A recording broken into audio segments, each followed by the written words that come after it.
Hoje tem um artigo do Safatli, do Fernando Safatli. Vladimir, Fernando é o pai dele. É da minha terra, de Catalão. Tem um artigo muito interessante, não sei se foi hoje ou foi ontem, na imprensa, que ele fala que é uma estratégia de dominação, e a Vívia falando hoje, isso me reforçou, a gente perder, se sentir esmagado,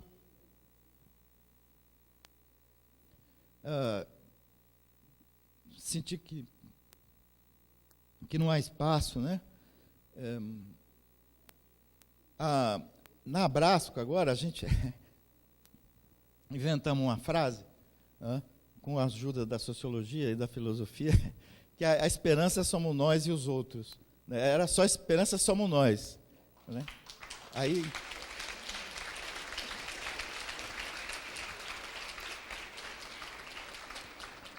Ou seja, a construção da esperança, a esperança é socialmente construída, como as necessidades sociais.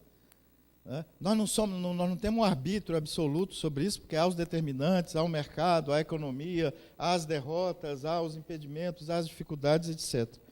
Bom, eu acho que a gente tem alguns desafios, ou seja, nós temos que preservar essa tradição, modificando-a, reconhecendo os problemas, refletindo, mas nós temos uma tradição que precisa ser reforçada e ser recuperada.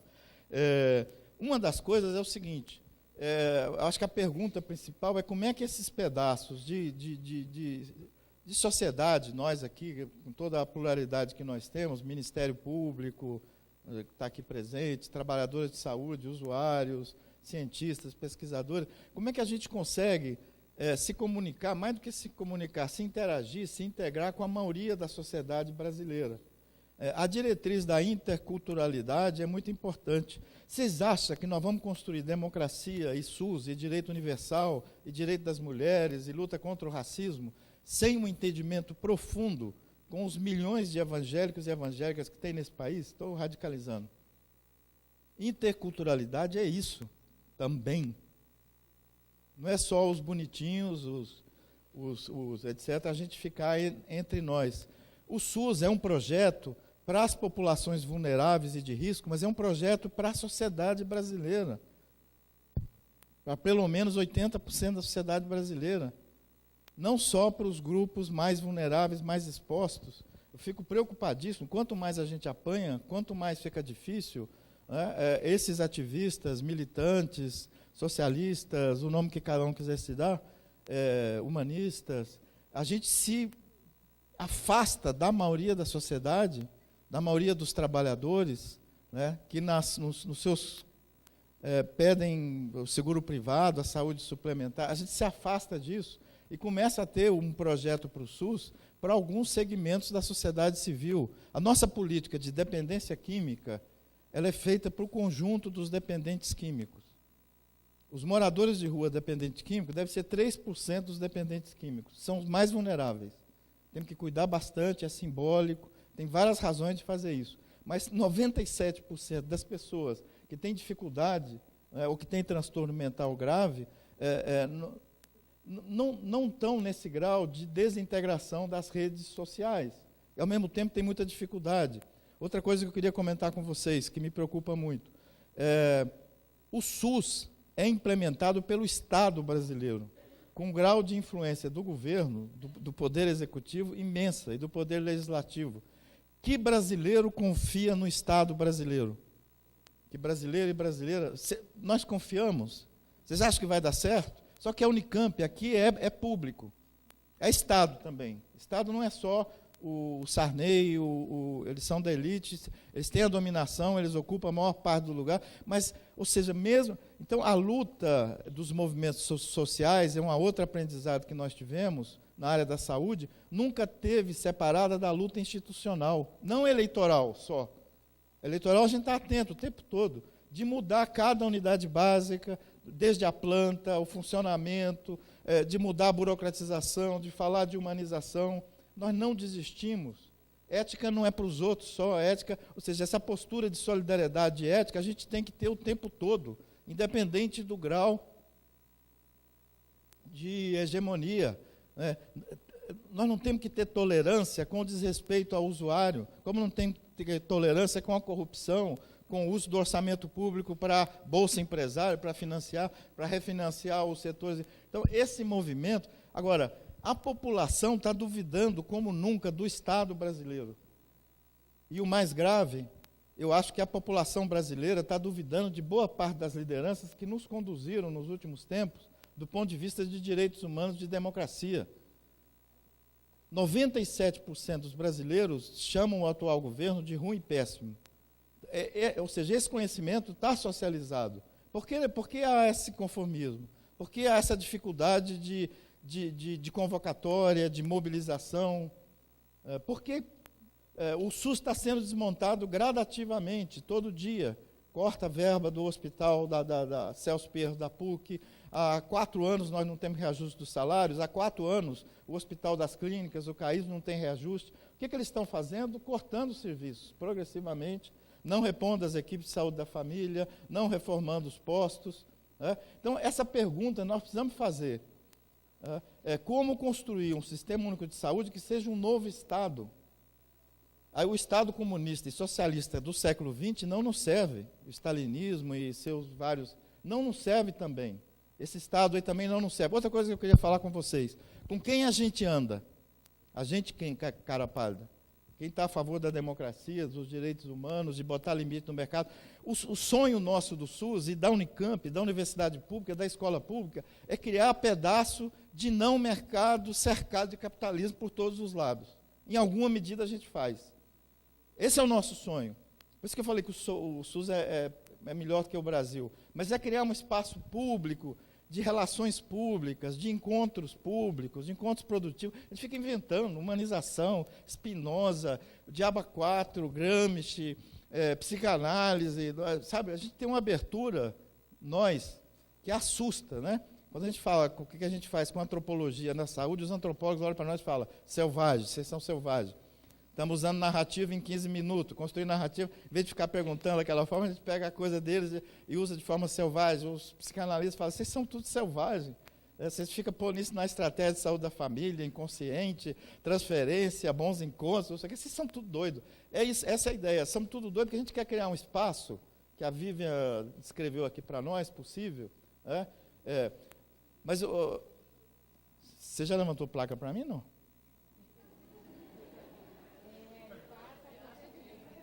Isso chama transferência positiva com o professor. Sim. Radicalizou. Não avisou 5 minutos, me avisou fim. Mas eu não quero cruzar, não. Já cruzei. Eu estou preocupado o seguinte, gente. Com quem a gente anda? Ao mesmo tempo, eu estou dizendo que a gente tem que conversar, que ser intercultural, que tem que conversar com todo mundo. Mas uma coisa que eu já sabia, mas agora eu tenho certeza... Nós não temos que andar, que ser tolerante com a elite que manda nesse país, com o instrumento político do capitalismo contemporâneo.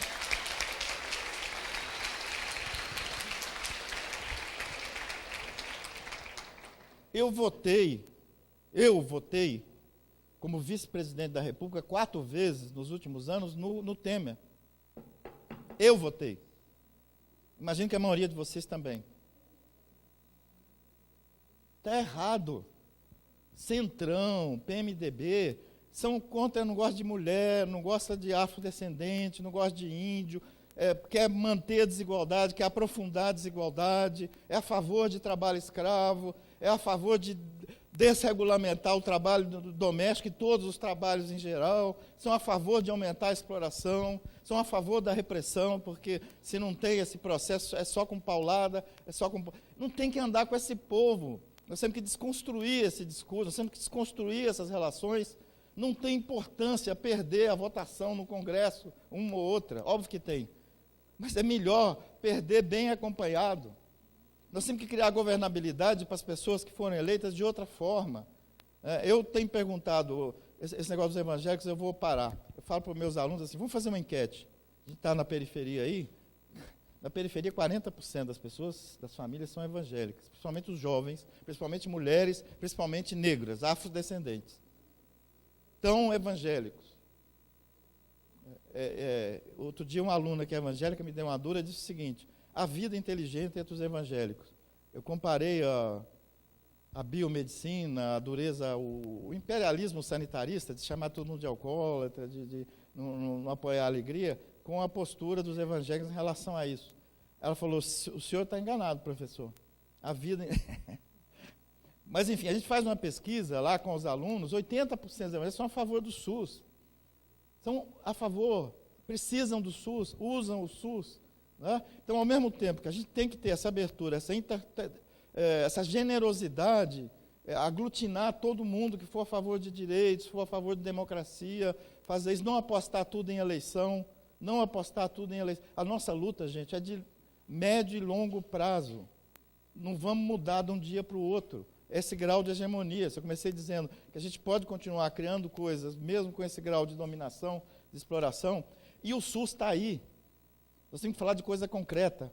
O povo está agoniado com o SUS, grande parte, porque sabe que tem cura. O doutor avisa lá, o técnico consultante avisa mesmo que foi isso. Ó, você tem esse câncer, mas ele tem cura. Só que você tem que fazer tal exame em tanto tempo, tal quimioterapia, tal cirurgia, e eles não conseguem fazer. Até chega no SUS, mas chega 6 meses depois, as pessoas... Então, nós temos que falar das determinação social, da violência, da agressão, da violência contra a mulher, mas nós temos que ir no concreto do que as pessoas estão vivendo, e melhorar isso na prática, e tirar o SUS da mão dos governantes, tirar o SUS da mão, diminuir o grau de influência de prefeito, governador, presidente, presidente, no cotidiano do SUS. Todos os cargos de gestão do SUS são de confiança, são indicados pelos políticos. É o único país do mundo que tem sistema público que é assim. Portugal não é assim, Espanha não é assim. Acabou meu tempo. Muito obrigado. Vocês gostaram do debate que eu fiz sobre a...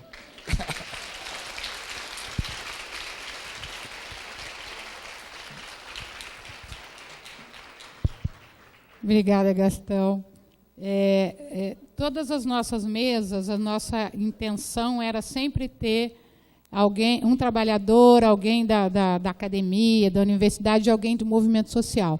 Claro que as pessoas não são divididinhas assim, né?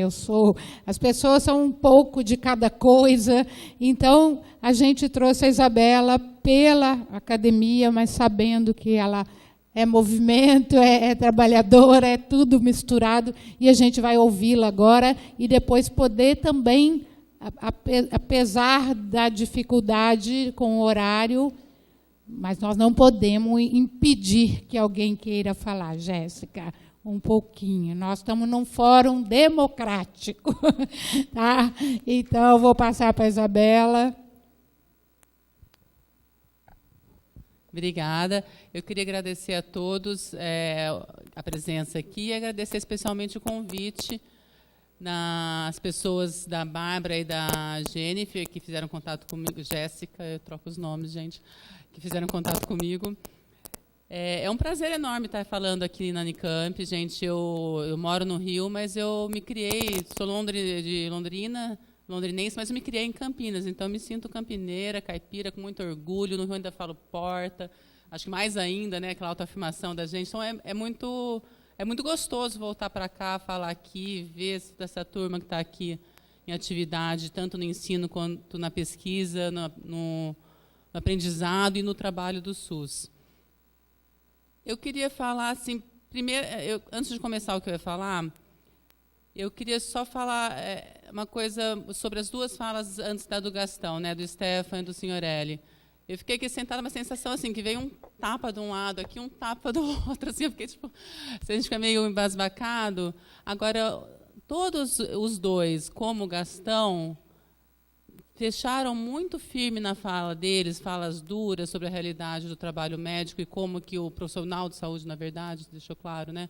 Como que ele recebe, como isso chega a ele no trabalho dele, como que toda essa luta contra essa força hegemônica do neoliberalismo, como que ela tem que ser feita para não afetar esse profissional de saúde. O Signorelli na fala dele, o Gastão, todos eles trouxeram em todas as falas uma questão que é muito importante, que é a do afeto. Né? E falando de Spinoza, e acho que é o afeto positivo, né? Um afeto que nos toca para a gente melhorar coisas que nos afetam bem. Por que eu estou falando isso? Eu fiz ciências sociais. E as ciências sociais ela mostra que a gente tem os períodos na sociedade da civilização, né? Do que a gente vê da história da humanidade, do que a gente está agora, eu não estudo exatamente isso, mas do que eu posso avaliar, minha sensação é que a gente está ainda começando a cair. Então, certamente, a gente vai ter mais uns 20 anos de pancadão. Então, se a gente não tiver muito afeto, a gente não vai segurar a onda. Né? Não vai ser simples. Né? O Gastão saiu, estava emocionado aqui, todos vimos. É difícil.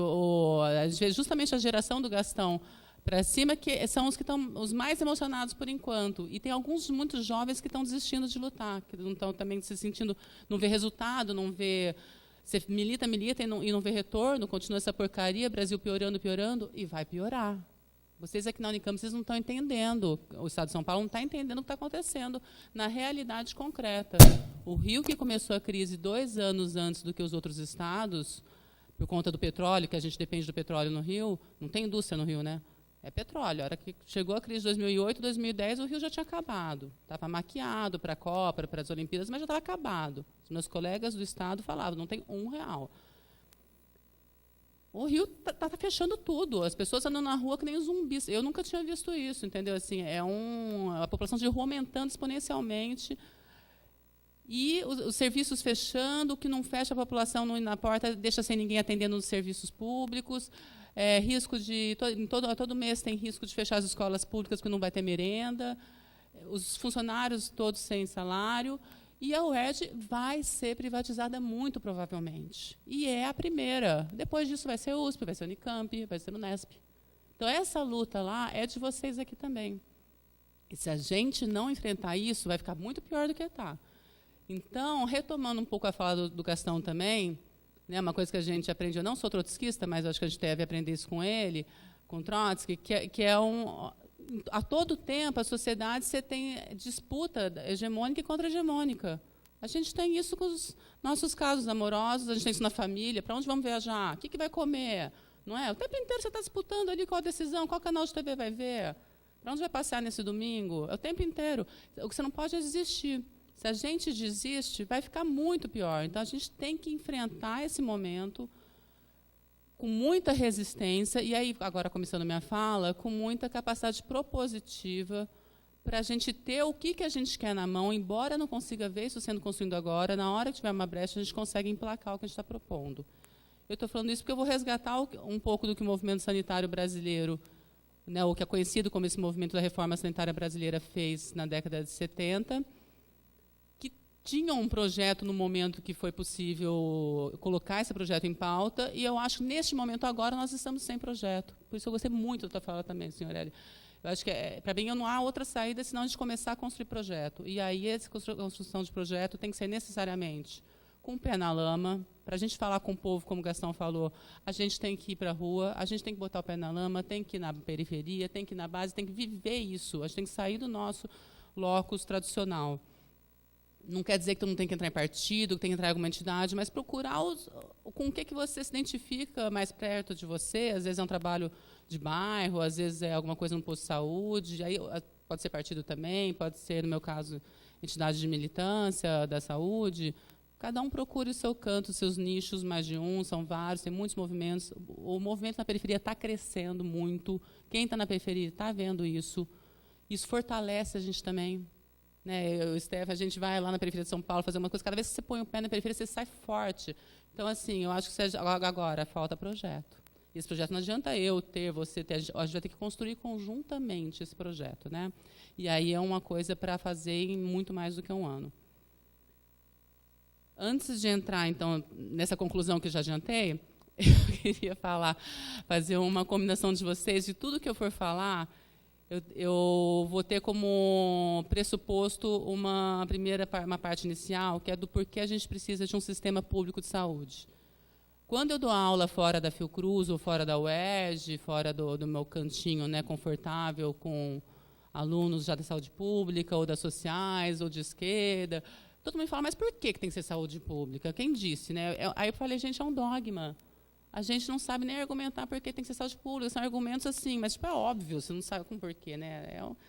Então, eu queria trazer alguns argumentos concretos, e depois no debate, ou quem mais quiser se juntar com outros argumentos, certamente vocês vão ter, para nos ajudar a qualificar a nossa defesa do SUS, porque eu acho que ela vai qualificar também a nossa luta contra esse capital financeiro ou das oligarquias, que acho que são dois capitais que estão, duas forças, né, do neoliberalismo que estão aí junto com a gente. A oligarquia está se juntando a essas forças do neoliberalismo, a gente tem que compreender esse movimento também, no caso brasileiro, e para a construção do nosso projeto também, então, tanto para a resistência quanto para a construção. Tá?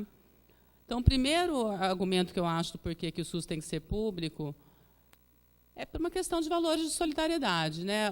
Cada pessoa vai gastar uma quantidade diferente para poder resolver seus problemas de saúde, a gente não dá conta de resolver isso sozinho. Então, se você pensa isso para o todo da sociedade, um sistema público que seja universal para o universo da população, você está trabalhando com valor de solidariedade, toda a população vai estar melhor, é uma questão, acho que essa todo mundo concorda, né? Não está em questão.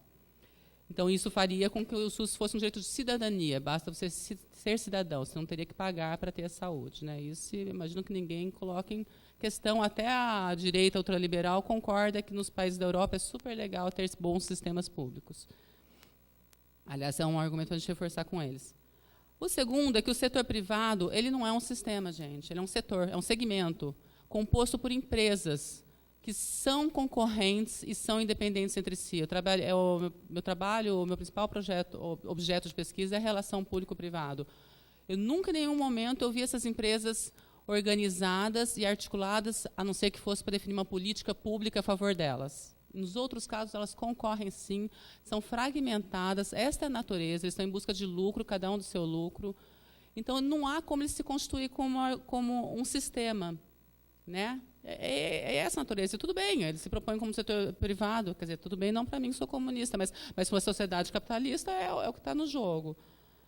E isso remete ao terceiro argumento, que é a lógica da atenção à saúde. Essa lógica desse setor privado não tem como ela ser sistêmica, então ela necessariamente vai ser daquele modelo flexneriano. Por mais que a MIL fale para fazer a prevenção, que a ANS tenha feito uma política de promoção e prevenção da saúde, baseada com argumentos sanitaristas, amigos nossos que estavam nos dirigentes da ANS, percebam isso também.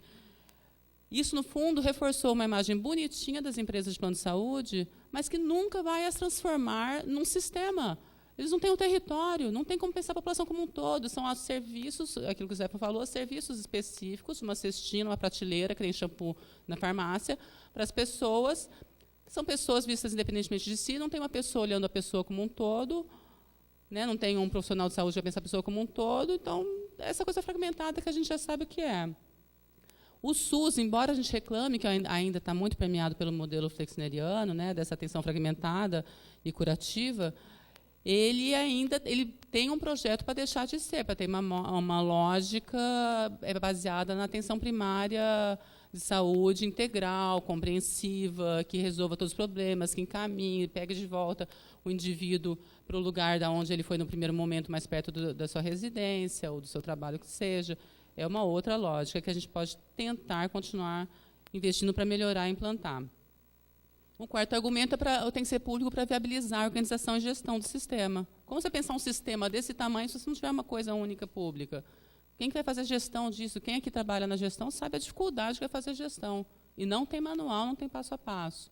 É extremamente complexo. Né? O quinto motivo para ter escala econômica. Os custos de saúde são cada vez mais caros, as pessoas gastam diferente, como a gente falou no começo. Então, se você não pensar isso para o todo da população, o país não dá conta, não sustenta um sistema de saúde para todo mundo. E aí isso já vem para o outro argumento, que é para o desenvolvimento econômico do país. Né, esse livro que a gente organizou no SEBS e na Fiocruz, que eu passei para o senhor Eric, ele falou, ele traz um pouco de argumento para isso. Os países, os que mais investem em saúde, são os que conseguem sair de crise econômica mais rapidamente, em saúde, em educação, em políticas sociais. Já tem evidências científicas sobre isso. Então, as evidências mostram que quando você corta esses gastos, você piora a crise econômica. Então, é isso que a gente chama de política de austeridade, que é para cortar gasto social. Existem dados e evidências que mostram, não vai ser o tema de hoje, mas que mostram que você piora a crise, então você tende a não sair da crise. Caso consiga sair rapidinho, você não consegue sustentar depois saindo da crise. Então, a forma de você sair de uma crise econômica forte é justamente investindo nos gastos sociais. Né, dados de colegas nossos do IPEA mostram que tem uma coisa que chama multiplicador fiscal, que é o cálculo de quanto você tem de volta para o PIB de cada gasto realizado com uma coisa. Eles mostraram isso no dado de 2011. Com saúde, a cada R$1 gasto com saúde no Brasil, o PIB recebeu R$1,70. Olha que interessante. Com educação, 1,85. Com o programa Bolsa Família, 1,44. Benefício de prestação continuada, 1,38. Previdência social, 1,23. Pagamento com juros da dívida, 0,70. E o PIB perde quando paga a dívida. Não sou eu que estou falando, são estudos do IPEA, um órgão do governo. Tá? Outros estudos de outros colegas, esses são do Abraão e colegas, de 2011. O do Oraí e colegas, de 2016, mais recente, eles organizaram esses gastos. Aí, os gastos com investimentos, ele juntou todos os investimentos, é 1,68 do PIB que você tem de volta. Com benefícios sociais, 1,51. Com despesas com pessoal, não pode gastar com pessoa, tem que diminuir o tamanho do Estado, é muita gente, tem que jogar a máquina. 1,33. Olha, quando o Estado gasta com gente, ele recebe R$1, a cada R$1 ele retorna 1,33 para o PIB. Quando gasta com subsídios, 0,60. E aí, vale a pena continuar fazendo subsídio? É uma discussão. Então, assim, isso era só para essa primeira parte, para a gente ter esse pacto entre a gente do que eu estou falando de saúde pública, do porquê que a gente tem que argumentar. Agora eu vou entrar no que me chamaram, mas é rapidinho, tá, gente? O movimento da reforma sanitária, gente, ele vem lá, isso não vou... Eu estava nascendo na época, né? Não adianta eu querer falar como se eu tivesse vivenciado, mas o que a gente estuda do movimento e o que a gente colhe hoje dos militantes colegas que viveram isso, ele vem justamente naquele momento do Brasil, ele cresce naquele momento do Brasil, que se estava em ditadura, com condições de vida péssimas da população, os indicadores de condições de vida de saúde piorando, pobreza. Então, ele vem junto com aquela luta pela liberdade democrática, né? Ele vem associado a isso. Não dá para pensar isso dissociado. Então, ele vem junto também com uma demanda pela democratização do Estado e pelas melhorias das condições de vida no Brasil. E é um debate que era feito necessariamente com a base, por isso que eu falei também do pé na lama. Ele não começou de grupos de ponta, de entidades organizadas, ele começa justamente nessa militância de base, com movimentos sociais e com trabalhos de periferia, com grupos organizados de periferia. Embora hoje a gente veja falar do movimento da reforma sanitária brasileira como se fossem expoentes, pessoas, acadêmicos, mas se você for estudar a origem, não é daí. É que eles aparecem como pessoas que exponenciam, que mostram, que trazem à tona o que esse movimento estava falando, né? Por exemplo, o primeiro texto que a gente tem mais público disso foi um texto elaborado em 77, que eu recomendo todo mundo que leia, a questão democrática na área da saúde. Ele está público, internet. Esse texto, no fundo, é um projeto. É um projeto que foi feito ao longo da década de 60 e 70. Quando ele chega em 77, foram uns 17 anos, aí, uns 15 anos, para chegar nesse texto. Não foi um texto feito por uma pessoa, ele tem uma autoria de 3 pessoas, né, o Ezio Cordeiro, o Fiore da UERJ e o Reinaldo Guimarães, mas ele foi discutido com todos os núcleos regionais do SEBS na época. E foi discutido com a Abraço, foi discutido com outras instituições. Esse texto foi ele que permitiu ter o simpósio na Câmara dos Deputados, em 1979, e chegar com uma proposta. As articulações que as militâncias fizeram com o Legislativo, que permitiram ter um simpósio, permitiram chegar com essa proposta. Essa proposta ela influencia totalmente a 8ª Conferência de 86. Vocês lembram que eu comecei falando de 20 anos? Olha de quanto tempo a gente está falando, gente. Década de 60, 70, 86, a conferência, depois a Constituinte, a Constituição 89. Pode virar esses 5 minutos, que o Gastão roubou do meu tempo. Eu nego. Eu preciso de 10. Tá 7. Quando chega na 8ª Conferência, se vocês verem trechos do que está na Constituição Federal de 88, do que está na Lei Orgânica da Saúde de 90, né, o SUS mesmo foi começar em 90, Os trechos têm a ver com trechos que estavam aqui, que já são, na verdade, daqui saem trechos idênticos, que está no relatório da 8ª, muito parecidos com o que está na 8ª conferência, no relatório da 8ª conferência, que, aliás, é outra leitura obrigatória, super fácil de ler, curto, não tem nada a ver com esses relatórios desse tamanho das conferências atuais, e com propostas concretas, e que são exatamente os textos que estão na legislação atual. Olha que curioso. Né? Agora, assim, isso foi possível, mas aí veio o SUS, não foi, em 90? Com o SUS, o que a gente viu? A gente, de um lado, a gente teve melhoras importantíssimas, né? Não só com o SUS, mas com toda a Constituição Federal de 88. Aí os estudos mostram que se mistura um pouco o que ajudou o quê, mas tem a ver com todo o investimento, né, que se chama de gasto, mas é investimento social, né? Que a gente viu que, ao longo desses últimos anos, de 90 para cá, se tem uma importantíssima diminuição das taxas de mortalidade materna e mortalidade infantil, da taxa de desnutrição em crianças, da ocorrência de doenças contagiosas e parasitárias, né, esse aumento da prevenção e do controle de HIV/AIDS, né, que a gente tem um programa, um dos nichos maravilhosos que a gente tem do SUS, aumento da escolaridade, diminuição do analfabetismo, aumento da expectativa de vida, aumento da população idosa, né, envelhecimento populacional, então, esse aumento da população com idade ativa, diminuição da fecundidade. Tudo isso nos leva à nossa transição demográfica. Tem que repensar que saúde a gente quer, e tudo isso já não está mais na proposta, porque a proposta era para outra época. Né? O Brasil saiu, tudo isso que eu estou falando é pré-golpe, tá, gente? Eu não atualizei esses dados para pós-golpe. O Brasil saiu do mapa do mundial da fome até o pré-golpe, agora parece que acabou de entrar, né, se eu não me engano, de volta, né, o bom filho a casa retorna. Diminuiu a quantidade de pessoas que vivem na miséria e na pobreza. A gente não consegue dizer que diminuiu a desigualdade como um todo, né? O Piketty, aquele francês, veio recentemente aqui com alguns alunos dele, eles estão estudando os dados junto com o pessoal do IPEA, eles já mostraram, isso apareceu bastante nos jornais nos últimos 2 meses. A gente não pode falar que diminuiu mesmo a desigualdade como um todo, porque, no fundo, você aumentou a concentração dos ricos. Né? Aqueles super ricos estão cada vez mais ricos, aquele 1%. Mas você diminuiu a proporção de pessoas que vivem na miséria e na pobreza. Então, a gente teve uma mudança muito importante. Aumentou a PS, né? Você tem uma cobertura agora de 60% da população. Então, gente, pensa isso, olha de longe isso. A gente teve muitas melhorias. Está duro, está difícil, mas a gente conseguiu construir muita coisa. A questão é que, enquanto tudo isso acontecia, graças a esse trabalho, né, heróico de todos nós, aí, né, trabalhando, ralando, dos médicos, dos filósofos, dos acadêmicos, dos militantes, dos profissionais de saúde, dos gestores, dirigentes, né, que na nossa prática ficamos lá naquele escritóriozinho ali, mal reconhecidos, pessoalmente reconhecidos, muitas vezes sendo forças contra-hegemônicas dentro das nossas instituições, discutindo com os nossos chefes, mas tentando fazer acontecer o SUS. É só por isso que tem esses indicadores. Né? Se a gente não estivesse ali, tivesse desistido, não estava assim.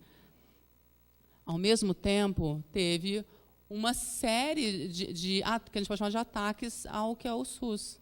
Se você tinha a Constituição prevendo um orçamento, já em 94, o Fernando Henrique Cardoso fez a proposta lá do Fundo Social de Emergência. Olha o nome, Fundo Social, que depois virou outro nome, né? Virou Fundo, era FEF, de Estabilização Fiscal, e agora tem o nome de Desvinculação de Receitas da União, que retira de todo o orçamento da União uma parte para eles gastarem como querem. Então, o orçamento do SUS vai ser do todo menos esses 20%, que agora, se não me engano, já virou 30%, que é até 2023. CPMF foi feita, já logo de começo foi desviada, depois finalizaram. Emenda 29, a gente conseguiu aumentar o patamar de orçamento dos municípios e dos estados, mas da União não, apesar daquele projeto de lei de iniciativa popular com mais de 2 milhões de assinaturas, parado, Saúde Mais 10, né? Grande parte do orçamento do Ministério é direcionada para as emendas parlamentares, que vão ali, o parlamentar chega para o secretário executivo, assine-se, passa-se o dinheiro, senão o cara vai preso. E o dinheiro vai para aquele município, para aquela questão específica ali, que vai dar base para o deputado ou senador se reeleger. Diversas tentativas, quando Eduardo Cunha era presidente da Câmara, teve uma medida provisória para anistiar os planos privados, que a Dilma acabou vetando, a PEC 451, que ainda tá lá em proposta, que é para obrigar os empregadores a ofertar plano privado para todas as pessoas que têm vínculo empregatício.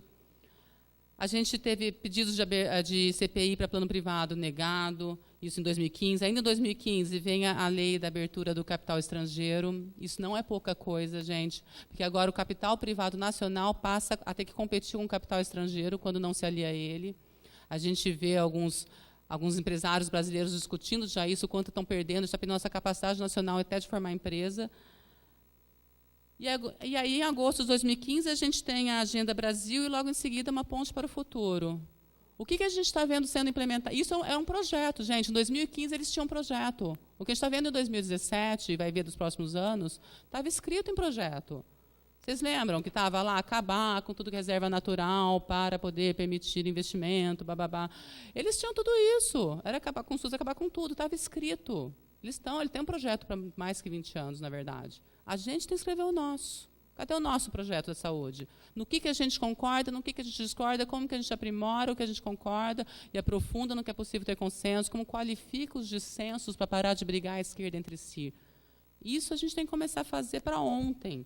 Né? Alguns grupos começaram a fazer, muito recentemente. Né? A gente teve no SEBS, a gente fez uma para a saúde, a gente fez há 2 anos atrás, mas que tem que ser aprimorada, muito inicial. A Brasco fez esse ano, o Dia Mundial da Saúde Coletiva, vocês viram, tinha uns 5 pontos, mas tudo ainda geral iniciando. Frente Brasil Popular, gente, isso tem que ler esses projetos. São projetos com pontos do que o Brasil tem que fazer para sair da crise. Fez um programa agora, no início desse ano. Então, a gente já tem alguns grupos, isso é o principal que eu acho para a gente se apegar. Já tem vários grupos que ficam lá 2, 3 anos ralando, discutindo, brigando dentro das suas instituições para tentar fazer um projeto de desenvolvimento da nossa nação. Para que país a gente quer ir? Para onde a gente quer ir? Qual SUS a gente quer? Não é só quer um SUS público. Qual? Como? Público? Como? Se a gente estivesse hoje no poder, como que a gente ia propor isso? Como que a gente organiza isso? Em que a gente quer? O que vai fazer com a OS? O que vai fazer com o Observe? O que vai fazer com a fundação? Quase fim, mais meio minuto. Com as fundações estatais de saúde. Né? Então, o que eu queria conclamar a vocês? Primeiro, para cada um botar a mão na cabecinha, no ombro e chora, e depois que chorar, gente, ou junto com o choro, a gente tem que ir para a luta. A gente tem que começar a pensar o que cada um pensar, o que quer para qual SUS, o que cada um quer para qual educação, qual SUS, qual educação a gente quer, e começar a tentar organizar isso nos locos que a gente está, começar a fazer esse debate, ler esses materiais que tem aqui, que já estão públicos. Recentemente teve pessoal da agroecologia que alguém estava falando aqui, que estão desmontando, né? Tem um projeto de lei dessa semana para mudar o que é reserva ecológica, o que é parque, o que é tudo. Está tendo vários. Nutrição fizeram 2 meses atrás, o pessoal da nutrição fez um projeto de qual nutrição eles querem para o país. O que a gente está esperando para ter o nosso? A gente está há 1 ano tentando conversar entre as entidades do Fórum do Movimento da Reforma Sanitária de tentar fazer um projeto. Aí é meses convencendo todo mundo, começou só SEBS, a Brasco, IDISA e ABRES, a gente está tentando juntar outros grupos, agora já tem vários grupos concordando. Em Natal, a gente fez uma reunião durante o congresso da Brasco, em maio, aí já teve consenso, vamos fazer um projeto da saúde, está tentando capitanear isso, já tem umas 15 entidades que estão concordando fazer. Então, quem tiver interesse, a gente vai tentar começar a fazer daqui até metade do ano que vem, conseguir chegar com algum projeto para ser discutido publicamente em algum evento na metade do ano que vem e ser debatido para tentar, até o final do ano que vem, tem que ter um projeto. Não só para pautar os partidos nas eleições, porque a gente vai perder as eleições, mas para a gente começar a discutir, melhorar e saber o que a gente está falando e se unir, ter identidade. A gente tem identidade de esquerda. Não me interessa se eu sou comunista, se você é só capitalista da social-democracia, no que a gente tem em comum. O que eu tenho em comum com algumas pessoas de direita que adoram o sistema público de saúde da Europa? Tem isso. Também adoro o sistema público de saúde da Europa. Também quero para mim. A gente tem que começar a conversar com essas pessoas e ganhar isso deles. Né? Ganhar essas pessoas de centro e algumas de direita que podem estar nisso com a gente. E, sobretudo, ganhar entre nós. Nos organizarmos com união e identidade em torno desse projeto. Não tem que ser em tudo, em torno de um projeto para a saúde. Bom, isso era o que eu queria trazer, só para concluir, falando no nome da mesa, porque eu acho que esse é o caminho que tem que ser do movimento da reforma sanitária brasileira. A gente conseguir se juntar, voltar para as bases, e junto com os outros movimentos que a gente já faz, aí na academia é mais fácil, trabalhadores, estudantes, profissionais de saúde, a gente conseguir construir um projeto nosso de saúde. Para quem sabe, daqui a 20 anos, os meus filhos poderiam usar um SUS melhor do que a gente tem hoje, que é melhor do que eu tínhamos 20 anos atrás. Obrigada.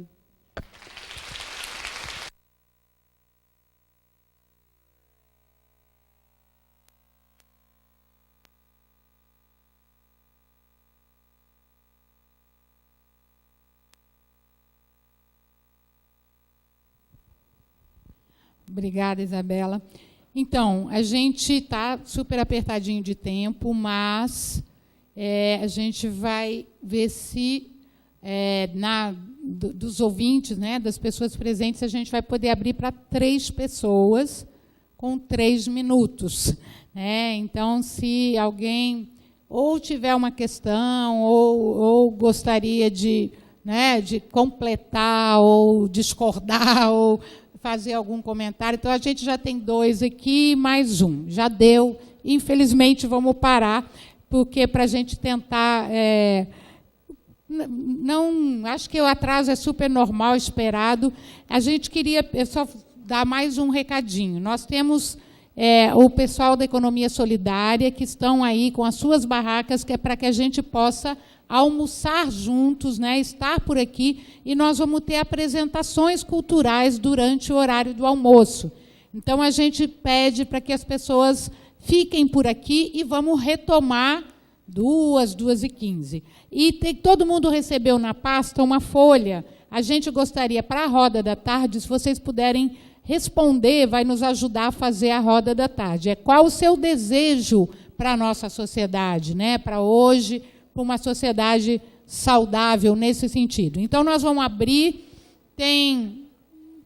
eu peguei ela e o Roberto, tá? Só que precisa ver, que eu acho que nenhum desses 2 está funcionando. Eu vou pedir para, eu não sei seu nome, o Roberto, já saírem daí, porque fica mais fácil levar o microfone, e aqui já começa. Eu passo o meu, deu? Então, pode começar. Gente, 3 minutos mesmo, tá? Boa tarde para todos, eu sou terapeuta ocupacional, trabalho num centro de convivência, no dispositivo da saúde, que atende a saúde mental e toda a comunidade na região do Ouro Verde. Eu estou só querendo lembrar, queria agradecer muito tudo, mas que a gente tem um movimento acontecendo em Campinas e intensificando já há algum tempo, de mulheres que estão ligados com a luta das mulheres, que são as promotoras legais populares, que eu acho que a gente pode fortalecer esse movimento, todos que quiserem participar. A gente está no Tear das Artes esse ano, fazendo um curso para mulheres adultas lá no DIC, pertinho do DIC 1, no Bosquinho. Então, posso depois disponibilizar o telefone.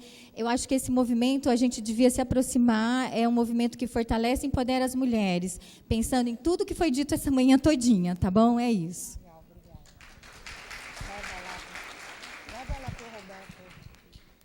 Lá, o Roberto. E depois tem aquela moça, se você puder também, já... Só um pouquinho, Jéssica. Misturando aí tentativa de misturar o macro e o micro, um comentário e uma pergunta. Um comentário para a Isabela, não sei se é uma provocação, depois você vai ter chance de retrucar. Concordando com tudo, Isabela, menos com essa coisa da aliança com a direita. Não me parece que é possível, necessário e viável, porque senão a gente reduz o campo da civilização ao SUS. E a direita pode até ser a favor de um SUS, onde ele vai economizar o seu recurso, mas não é a favor da civilização, não é a favor da educação pública, etc. Então, na minha opinião, não me convide para uma aliança com a direita. Não topo. Fora isso, tudo de acordo. A outra questão é em relação a... Para você... Desculpe, eu não gravei seu nome. Stefano, nome americano é difícil. Eu não tenho... Acredito muito na potência do SUS, usando a expressão que você usou, de afecções alegres. É possível. É no campo do público que a gente consegue construir afecções alegres, consegue construir solidariedade, mas, infelizmente, não me parece que isto é potência, mas não é a realidade. A impressão que eu tenho da saúde pública campineira, mas não só, andei circulando por aí afora, é que nós estamos ainda nos limites do consultório. Nós fazemos ambulatório público e não saúde pública, do meu ponto de vista, com raríssimas exceções. Consultório da rua é uma exceção brilhante, mas ainda estamos presos no limite do consultório. Descendo para o micro, é uma pergunta. Hoje eu tenho tentado achar que o NASF é uma potência para a gente construir afecções positivas, afecções alegres, botar o pé no barro, como eu estava comentando aqui. Mas não tem sido fácil. E fui olhar os NASF por aí afora, e o que eu tenho visto não são profissões trabalhadas interdisciplinarmente, mas fragmentada. O farmacêutico faz ação de farmácia. No Distrito Leste, a gente está tentando fugir disso com muita dificuldade. A pergunta é simples. Conhece algum NASF que trabalha integrado, interdisciplinarmente, que trabalha para além do consultório, com base comunitária, política pública no território, com pé no bairro, conhecer, para nos indicar que a gente está doido para conhecer, nós do NASF do Distrito Leste, para fugir um pouco desse NASF que fica matriciando a clínica do médico, a clínica do consultório, a clínica do biológico. Estamos querendo fugir disso, mas com muita dificuldade não estamos conseguindo. Obrigada, Roberto. Vocês querem que eu emende, aí vocês respondem de uma vez só? Eu emendo, faço a minha colocação e vocês respondem em seguida? Tudo junto, é melhor? Eu não entendi o que você está perguntando. Sim, já pergunte que nós... Vamos lá, bom dia. Eu vou fazer duas colocações breves. Eu acho aqui, de tudo que a gente ouviu, primeiro eu quero parabenizar o evento. Eu acho que esse evento multicolorido, com gente diferente, é assim que a gente tem que discutir as questões sociais. Mas, segundo, eu queria falar o seguinte, a gente fala muito de Estado. A gente não se identifica com esse Estado, a gente não gosta desse Estado, não é esse Estado que a gente quer. E a gente tem que tomar muito cuidado com isso, porque o Estado está aí, o Estado somos nós. O Estado não existe como nesse ente invisível que o mercado quer falar, o Estado. Não, o Estado somos nós, ocupados, eventualmente, por pessoas que não nos representam. Porque se nós não entendemos que o Estado somos nós, esse Estado é mantido por nossos impostos. Nós temos um grupo de funcionários públicos que devem nos representar. Nós deixamos de cobrar esses funcionários públicos para fazerem seus papéis. E aí, aqui eu faço uma lembrança aos organizadores do evento e também faço um contraponto ao que o Roberto falou. Nós temos que chamar para o movimento todo mundo que tem a bandeira SUS. Pode ser promotor, juiz, vereador, deputado, tem bandeira SUS. A gente não vai discutir, a gente vai discutir o SUS. Se a gente não fizer isso num momento tão delicado, a gente vai se perder. 2, outro dia eu escutei no evento na Universidade Federal de São Paulo, quais os projetos que nós vamos discutir para o SUS? Eu vou fazer um contraponto com o que a Isabela falou. A gente pode querer um projeto melhor do que o SUS, mas o que nós temos na lei hoje é muito bom. É muito bom. E, num momento de perdas, a gente tem que ter uma atitude defensiva, de se unir para não perder o pouco que tem. E aí eu faço uma colocação. E para nós não perdermos o pouco que nós temos, nessa mesa aqui está faltando gente do Judiciário que se comprometa com o SUS, está faltando gente do Ministério Público que se comprometa com o SUS, talvez até, eventualmente, um político que se comprometa com o SUS, porque quem defende direito? A gente defende politicamente ou defende a perda do direito no Judiciário? Pode ser o Judiciário e o Ministério Público que a gente não quer, mas é o que nós temos. E se nós não trouxermos esses profissionais para perto da gente, ou não nos aproximarmos de profissionais que têm esse afeto para dar, esse tipo de militância, a militância da academia fala sozinha, o promotor sozinho,